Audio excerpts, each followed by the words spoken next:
Mieli Lietuvos žmonės, jūs 2022 metais širdimi priėmėte ir paguodėte ukrainiečius, pabėgusius nuo karo, kurio nepanoro sustabdyti Ukrainos valdžia. Karo, kuris vakarų šalių nuomonė yra pigus. Ne jų kariai žūva, žūva ukrainiečiai. Dabar paaiškėjo, kad patrankų mėsos Ukrainos žemėje ėmė trūkti. Todėl Lietuvos prezidentas ir vyriausybė prabilo apie Ukrainos pabėgėlių priverstinį grąžinimą į Ukrainą. Ir migracijos departamentas jau paskelbė jų net 29 000. Nenustebkite, toks pat likimas ruošiamas ir Lietuvos žmonėms. Juk Lietuvos Seimas jau nutarė siųsti mūsų karius į užsienį, ne tik NATO, bet ir ES valia. Gitanas Nausėda su Ingrida Šimonyte jau prabilo apie mūsų karių siuntimą ir į Ukrainą. Be NATO sprendimo, kaip ir kalbėjo NATO generalinis sekretorius 2023 m. Liepą. Kodėl mes viską sužinome paskutinieji? Psichologinis masių paruošimas pritarti karui vyksta pilnu tempu kasdien.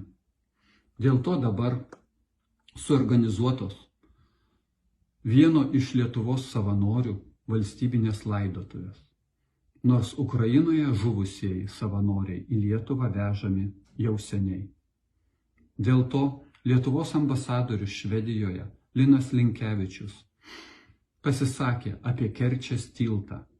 Tai šių provokacijų sudėtinė dalis. Mūsų valstybės vardu. Mieli tautiečiai, mes galime ir turime sustabdyti šią beprotybę. Lietuvos išdavikų siekį mūšio lauke nugalėti branduolinę valstybę. Bet dabar turime pagelbėti Ukrainos žmonėms, apsaugoti juos nuo žūties.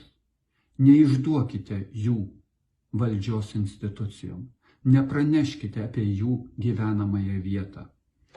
Lietuvos žmonės net nacių okupacijos metais išdrįso gelbėti žydus, kai Hitleris per kelis metus kultūringą vokiečių tautą pavertė žudikais. Išgelbėdami Ukrainos žmonės mes apginsime ir Lietuvos gyventojus, nes parodysime ryžtą siekti taikos.